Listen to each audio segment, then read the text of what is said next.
Hey everyone, welcome to part 6 of the Seadoo series. In this episode I'm going to be disassembling the valves on the head. I did a little test where I put the spark plugs back in and I filled the combustion chambers with acetone to see if the valves were leaking, and a vast majority of them were leaking. So what I did is I already went ahead and, as you can see, I decked the surface. It's not perfect, but I checked it with a machinist straight edge with a 2/1000th feeler gauge, so it's still perfectly flat. I hit it with a 400 grit piece of sandpaper, some WD-40, and just a nice flat piece of wood, which I did check to make sure it was straight before sanding it. I did already do this on the block, which I'll show you guys really quick. So as you can see, the block actually cleaned up a lot better than the head. Again, I just used a flat piece of oak wood, which you can actually see right there on the floor. It just fell. And I just hit this with 400 WD-40. Again, use a machinist straight edge. Check the head in a bunch of different angles at a bunch of different places along the block here. Made sure it was nice and flat. And to pull these dowel pins out right here, I just used a set of vice grips and they just popped right out. So let's get on to disassembling the valves and start lapping them. Alright, this is my first time ever doing this, so bear with me here, but I want to take you guys along this journey and try and get this ski back out on the water as soon as I can. Alright, now I got it figured out. There it goes.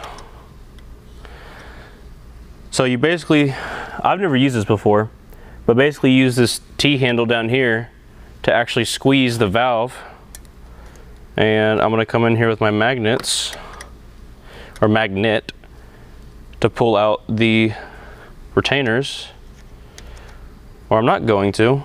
I thought I was. I need a pick or something. Well, it fits. There it goes. All right, I was starting to think that wasn't they weren't a ferrous material. All right, so then we'll just back this off.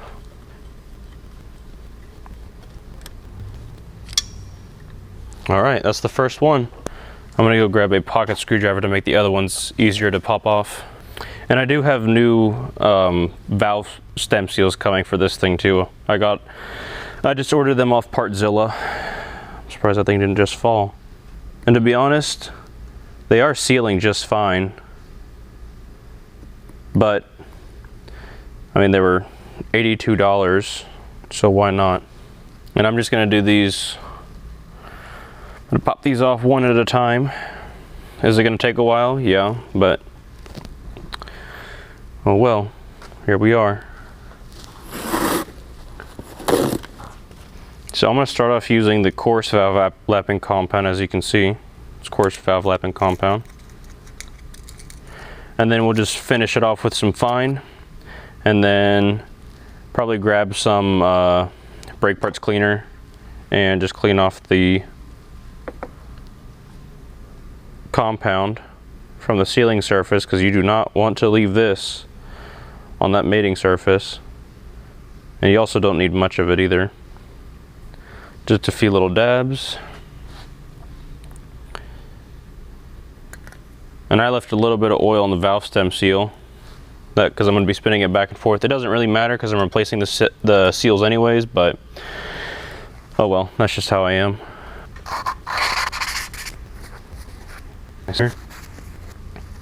And for those of you who don't know, your smaller valves will always be your exhaust side. So once I get to the end of this, once I'm done lapping all these, I'm going to put the spark plugs back in, and I'll fill the combustion chambers back up again with acetone, and we'll see if my lapping job was done correctly, or done well, I should say. All right, I see a nice even wear pattern. So now I'm going to move on to the fine, basically polish it out, and move on to the next valve. And I'm just going to repeat this process for all the other valves. Just want to give everybody a quick heads up that this took me about 5 hours to lap all these valves. By no means was this a quick process. Just want to give you guys a realistic expectation. All right, I'm going to go ahead and clean the seat. Some brake parts cleaner. Alright, I changed my mind. I'm going to number these as best I can, and I'm going to pull all the valves out, clean the head, then put the valves back in and go from there. That's going to be a lot faster than trying to do these one at a time, and also when cleaning the head, I don't want stuff getting washed into the exhaust or intake port and sitting right there at the bottom of the valve, and as soon as I go to fire this thing, it just sucks it in. So to minimize debris getting sucked in, I'm just going to pull all the valves out, number them, take a picture, and then pull everything out and wash the head. Whoa, okay, I guess that'll be number 1.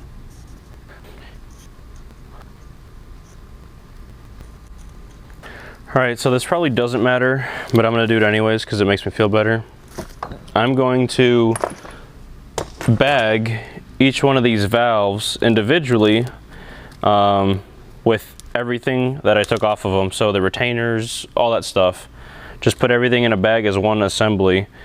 And then again, it probably doesn't matter, but oh well, this is what I'm gonna do. You guys can do it differently, but this is what I'm doing.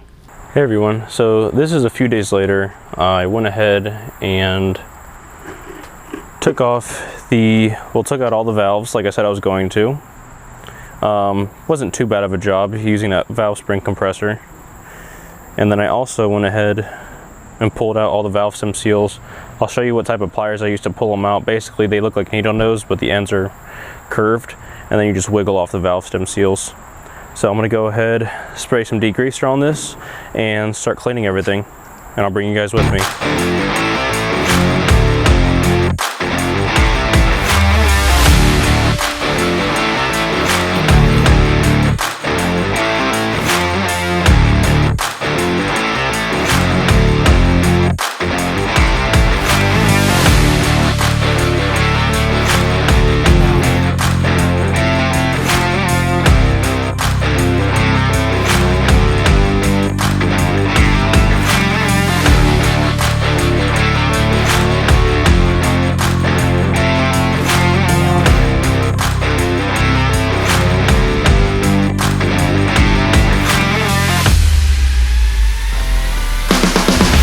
So as you guys can tell, I brought the block and head into the shop.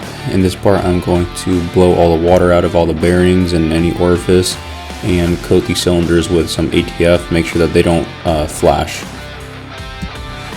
You may be wondering why I'm using a microfiber, and that's because since I just honed these cylinders out, a regular paper towel will bunch up and leave little pieces of lint in here, and I don't want that. So I'm wiping these cylinders down with brake parts cleaner, get the rust off, and then try and cover up some stuff and paint this stuff up because it looks pretty hideous to me.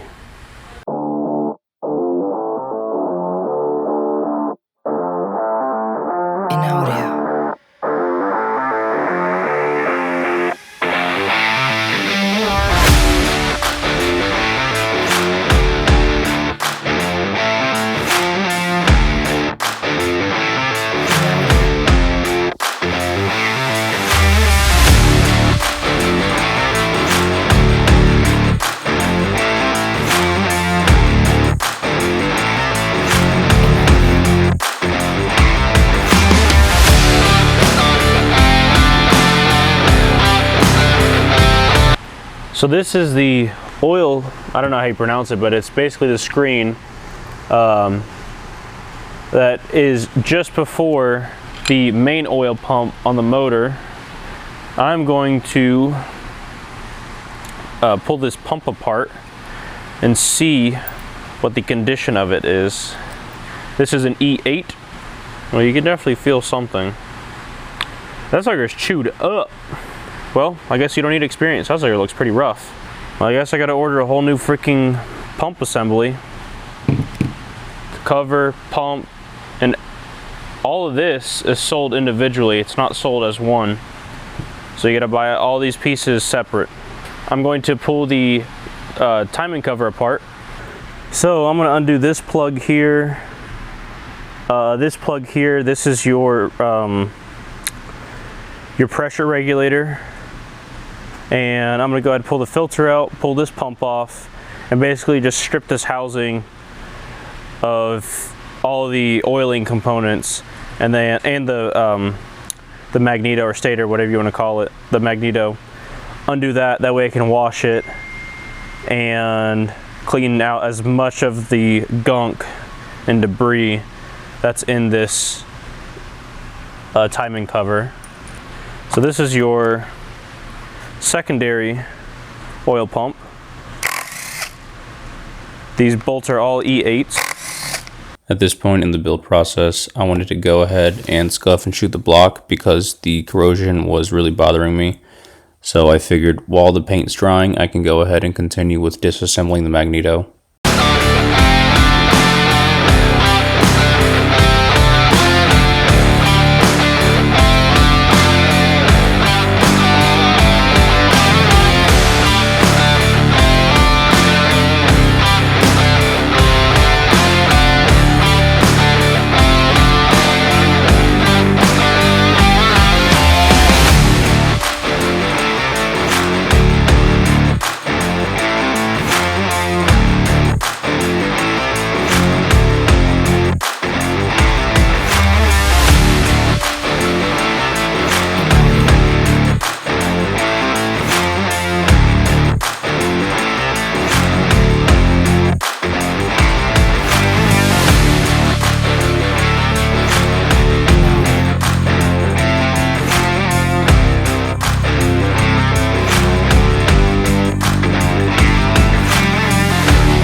For the oil cooler, what I ended up doing, since the cooler itself had oil in it still, I just flushed it out with brake parts cleaner to get all the oil out, because I knew that trying to get water and degreaser out wasn't going to be very easy. So like I said, I just filled it up with brake parts cleaner, switched it around until it ran clear, and I just set it in front of this dryer here, or this blower, to blow out any residual brake parts cleaner. So I've cleaned off the entire mating surface here using a sharp razor. Just went real slow, so I didn't nick the aluminum. I also went around and removed all the RTV that the previous person had put on this thing, and then I completely flushed out this cover with brake parts cleaner, just so, well, it was just easiest. I just flushed everything out, all the holes, orifices, cleaned everything out, blew it dry. Currently what I'm working on is doing the touch-up paint. As you can tell, it's hideous. So I went around with a butane torch, heated the whole thing up just to get any sort of extra moisture out or whatever, and I'm now in the process of doing the touch-up paint. So I'll bring you guys along with me for that.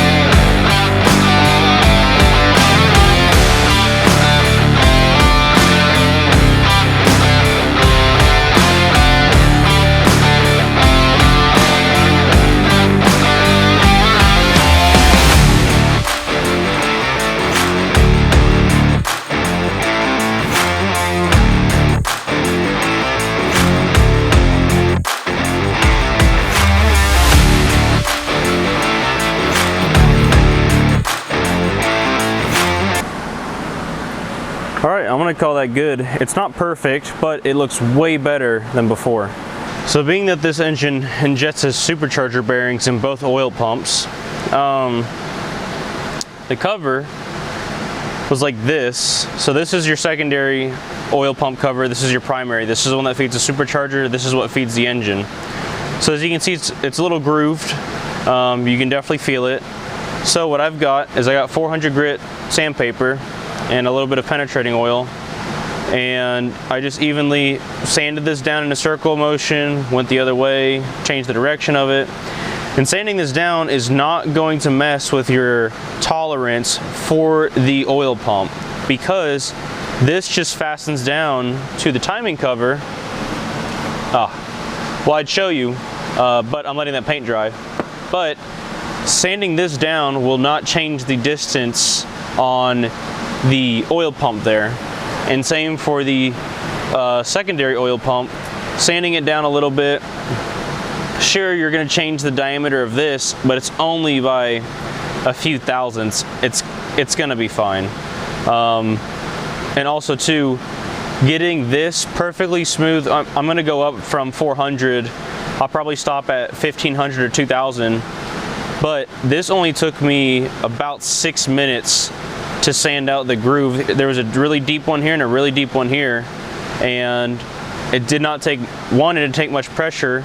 I kept a light even pressure, or my best, and the penetrating oil, and then I cleaned it frequently with brake parts cleaner, and it smoothed out pretty fast. So you can see a very small groove there, but I am going to step up the grits anyway, so that should go away as I'm stepping it up. But just want to show you guys really quick, just because I want this now. I mean, you can buy both of these covers for less than 30 bucks, 25 bucks. So you could be in it, you know, 50 bucks, 50, 60 bucks for these covers, and then shipping, and then you got to wait a week. No, I'm not waiting all that. I want it now. So I'm sanding these smooth. Again, it will not mess up your tolerances. So don't even worry about it. But I'm probably gonna stop around 2000 grit on the wet sanding of these. All right, I'm gonna show you guys. This one shouldn't even take as long as the other one. The gouges in this cover isn't as bad. So I'm gonna show you guys really quick how I do it. And I'm just keeping a light pressure on this. I'm not pushing down super hard, just enough to ensure nice even contact on this piece of wood, which I have already made sure it is straight. I use a machinist straight edge, so I know it's straight. And I checked it at different angles. I'm gonna change the direction here, and I'll spin it about halfway, just to ensure I'm getting even machining or surface cleanliness, and then just check it. So you just want to check it frequently. I'm about to clean it off with brake parts cleaner, and we'll see where we're at. All right, so it's already getting smoother, just that fast. I am gonna keep sanding it. I'm gonna clean off the sandpaper.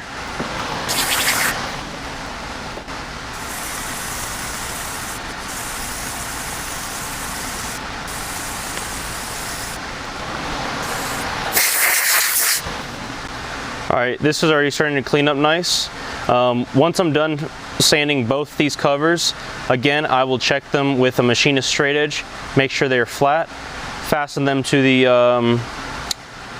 their respective covers, and make sure that they're sitting flat on that as well. See? That gouge is almost out, and I've only been at this for less than 10 minutes. I just realized I could just be doing this with water. Oh well. All right, see, I still have a very small groove here in that little nick right there, but I'm gonna move up to the next, well, I guess I jumped up a little too fast there. I'm gonna go get some 600 grit and work this way up. Probably, again, like I said, I'm probably gonna move it to 2000, basically polishing at that point just so it's nice and smooth. So I didn't have any 2000 grit here. I did just end up going up to 1500. Yeah. That's the 1500 right there. So I sanded it up to 15. It's pretty smooth. You can start to see the reflection of the lights above me in the aluminum here. Yeah, this one you can really see the lights in it. So basically it'll just get to the point where it's essentially just gliding across the sandpaper. At that point, you're really not gonna get any smoother than that, unless you just try and literally polish this thing. But I think that's a great improvement over where we were. So I can go ahead and install these and keep making progress on this engine. All right, so I'm gonna go ahead and measure the bearing surface here on the crank.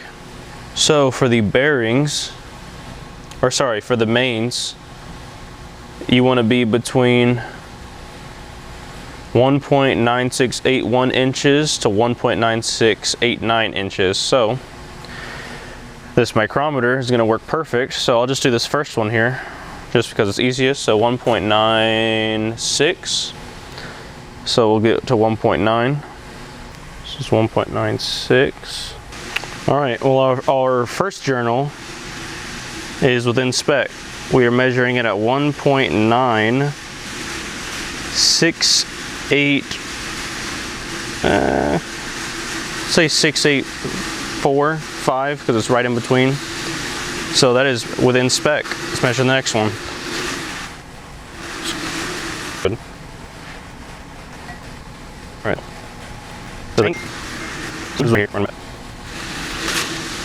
So by crankshaft pin, they're referring to where the connecting rods go. So that is 1.7729 to 1.7735. Go ahead and measure that real quick after I wipe it down.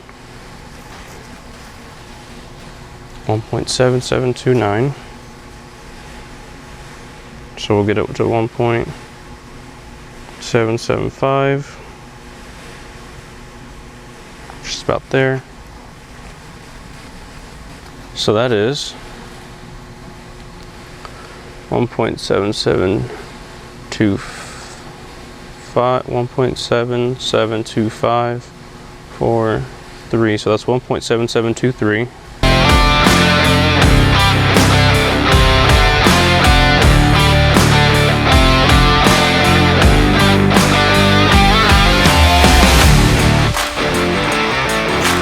All right, that gives us 1.773 inches. All right, that crank is good. This is going to be the end of part 6 for the series. In part 7, I'll start doing the reassembly of the engine, the head, and just start putting this thing together. I got a box right there from Partzilla that came in. It's got I got all Seadoo bearings, and I bought everything from them. So hopefully you guys enjoyed part 6. If you could like and subscribe to the channel and comment, and I'd really appreciate it. And I'll see you guys on the next video. Thanks for watching.